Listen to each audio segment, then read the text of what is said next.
The reason it feels so horrible is because you violated your own trust. Hi, y'all. I'm Brita, and this is a channel where we talk about deep personal development and improving your relationship with yourself so that you can have the life that you want. And today I am out in Mount Rainier National Forest Park having a wonderful hike. And I thought, what a better place to talk about the issue of our stuff and what we do, the relationship that we have with our property. And some of this is the relationship we have with money, but I'm really going to focus on property today. And our relationship with property can be so complex. And there are a lot of reasons why we do what we do. But I can tell you, I had a very long history of buying things to try and get status, buying things to try and impress people that I didn't even know or didn't even care about or didn't even like, putting myself in jeopardy, financial jeopardy, putting my child in financial jeopardy, time after time after time after time. And it felt like I couldn't stop. It felt like I was absolutely compelled to buy whatever. And it's a very out of control feeling. And when you have overspent, when you've bought something that half the time I didn't even really care about it, but for an image or for status, it can feel great at the beginning, like when you first get it, but I can tell you it feels like shit when you start realizing, ugh, I did it again. I did it again, especially when you don't have the money to do it. And I know I'm not the only one. I would say most people have this issue in some way or another, and maybe it's different kinds of property. But the cost is real. And the financial cost is, quite frankly, the least of it. It's how it makes you feel, because deep down inside, there's a part of you that knows what you're doing. There's a part of you that knows you're doing this for show or to keep up with the Joneses, or at the very least so like people don't make fun of you. And that feels bad because it's out of alignment. It's out of alignment with your true self. It's out of alignment with who you know you're supposed to be or ought to be or could be.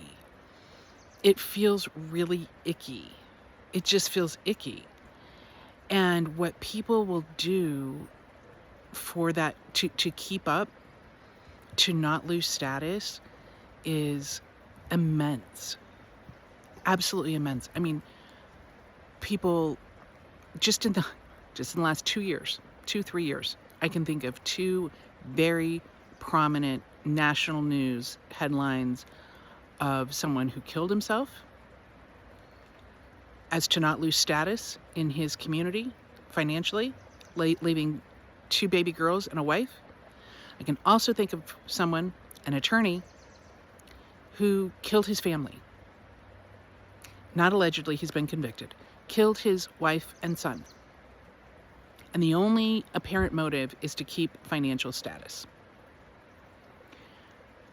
So this is real. People will go to extreme lengths to protect that feeling of not being poor. And I get that we are a tribal people. And our circle varies, but status within that circle, it's important. And some of that is biology. We all want to be part of the tribe. That's survival. I get that. So it's pretty important to choose the proper tribe to be in. Because if you're in a tribe that you can't afford to be in, that status, that you being a member of that tribe requires that you spend money that you don't have, that's not a healthy tribe for you. That is not going to feel good to you. That is not going to help you thrive or even survive. So pick your tribe really carefully. But and what's going to give you status depends on the tribe. I'm in the Pacific Northwest. Let me tell you, what gives you status in Seattle is very different than what gives you status in the Midwest or California or Miami or Texas or New York.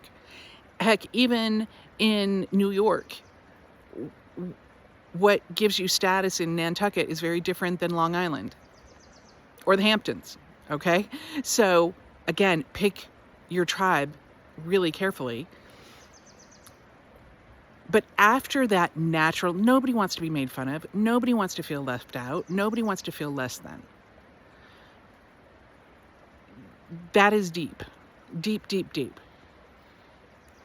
The difference is that when we're doing it, when it's out of alignment with us, when we're doing it and the cost is really harming us, we've gone too far.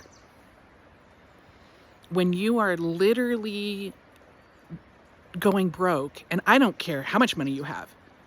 Look at Michael Jackson. Look at how many millions and millions and millions of dollars he had. He was going broke. You can outspend anything. But when you are going broke or jeopardizing yourself financially to buy something to keep that status, or to improve your status, to make it look like you have more than you have, that's not being honest with yourself.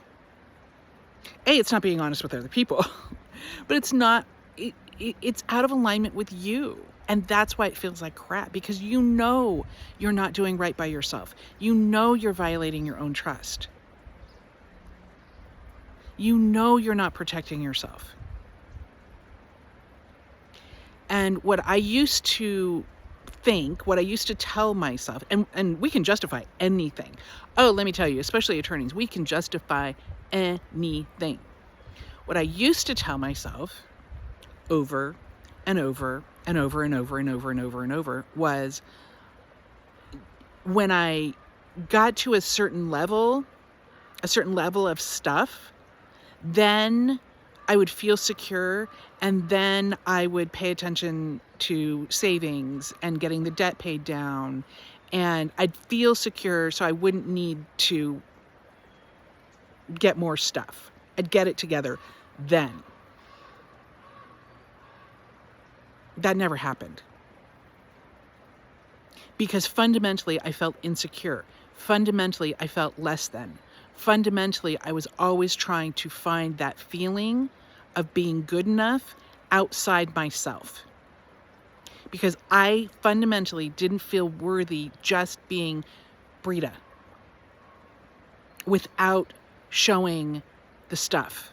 Oh, see, I'm worthy because I have marble countertops. See, I'm worthy because I have nice clothes or a nice car, or I go to Paris, or all of the other things.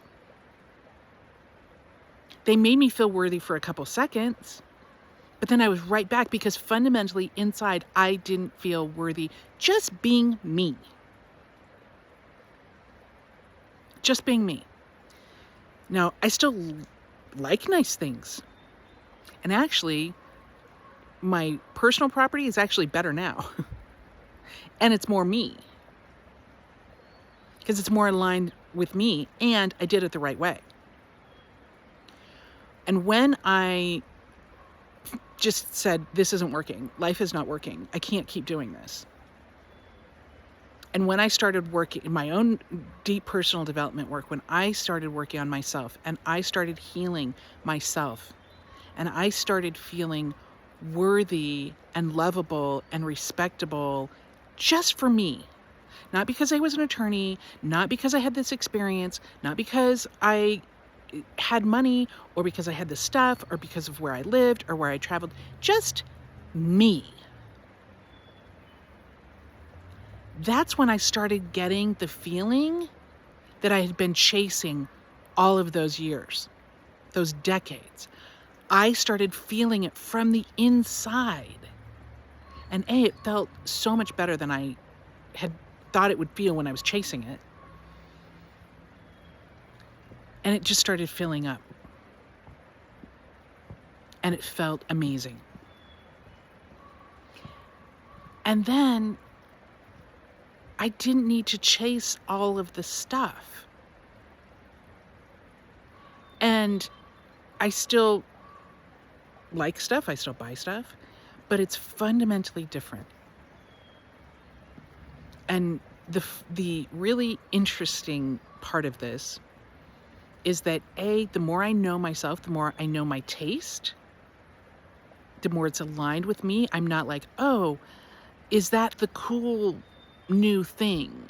Oh, I need to get the cool new thing. And I wasn't really into trends, but I was absolutely into what would that person or that class of people, what would that cool person think about me having this or not having this? I don't do that anymore. I get things that make me feel good, that I love, that I want. Even if I was on a deserted island, I would still want that. I don't have it to impress anybody at all. And the funny thing is I have been able to get a lot more of those things without even trying. They like fall in my lap. I can give example after example after example. Just briefly, I love antiques. I love rustic, French, Italian antiques. And I had been wanting a large farmhouse table. And Texas has some great, great home and antique shops. And one of them is Carol Bolton Hicks in Fredericksburg. And you go in there, and I remember the first time I went in there, I was like, oh my God, oh my God. And this was right when I was starting this work, and I still wasn't feeling worthy. And the first thought that went in my head literally was like, oh, this is not for me. The people that, like, I could never shop here. I could never buy anything here. Like, this is too good for me. I hadn't even looked at the prices. I loved everything in there. It was definitely me. Aesthetically, it felt comfortable. But even back then, I was like, this is too good for me. As I healed, that feeling started going away. And I remember picking up an end table there, and I was like, ooh, whew. And it was like my fantasy, like, oh, if I could go in here and just go, I want that, that would be so much fun. And as I started to heal and feel better, again, that feeling just lifted. And then I started feeling worthy of having beautiful things from Carol Bolton Hicks Antiques. And this was about 2.5 years ago, 3 years ago.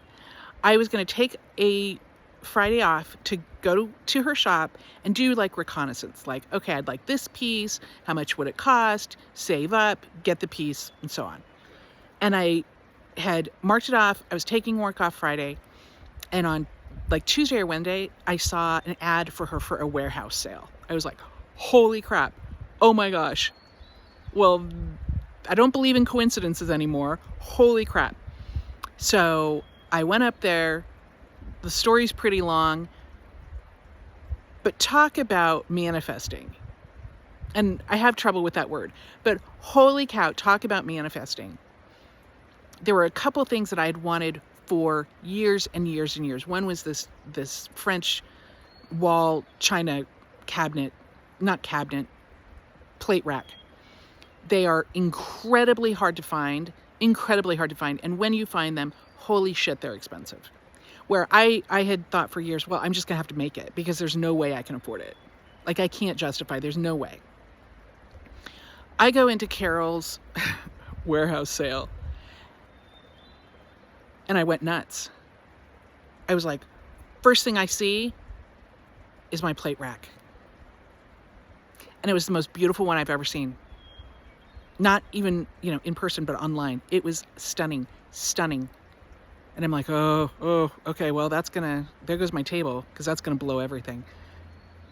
$200. These things are thousands. These things are thousands of dollars. It was $200. And it was in great shape. I'm like, oh my God, I need a red sticker. Give me a red sticker. I turn around, coffee table that I had always wanted. I turn around, bookshelf. It half an hour like that. And then I see my table. I see my table. It was going to have to be refinished. It didn't matter. It was my table. It felt, especially the dining room table and the plate rack, it felt like these things were made for me 200, 300 years ago. These were mine. Red sticker, red sticker, red sticker, red sticker. I kind of lost my mind a little bit. Then I'm like, okay, crap, we gotta get the total. The total was $2,000 for everything, and I got a house full of furniture. I had my walking into Carol's and going, I want that, I want that, I want that, I want that experience. It was surreal. I even got a delivery person to deliver it to my house, which was about 2.5 hours away, for $200. I don't even know that I hope it covered his gas. And that would not have happened. That would not have happened who I was years ago. It just wouldn't. And not only do I feel completely worthy of this stuff, I feel like it's mine. I will have this stuff for the rest of my life. There's not going to be any of this pattern of getting it, not feeling worthy, and getting rid of it. Because I used to do that a lot. I would get it, but I didn't feel worthy of it, and it didn't feel right, so I would get rid of it. I don't do that.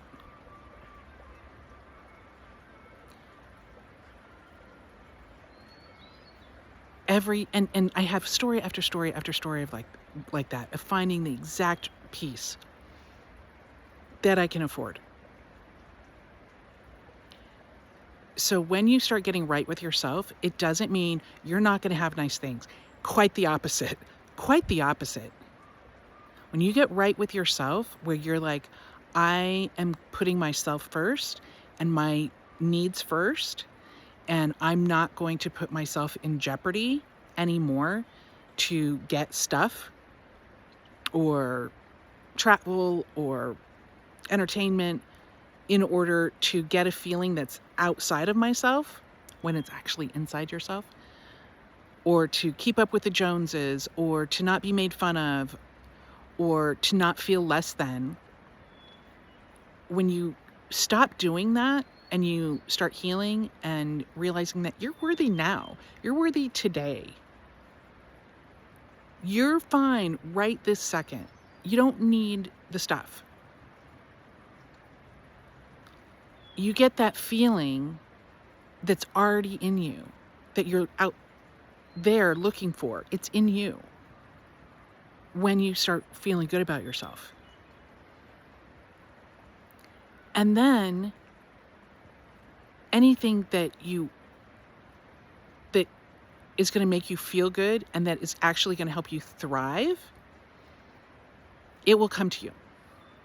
And it'll come to you in the right way. And I know that might sound woo-woo. You just got to trust me on this.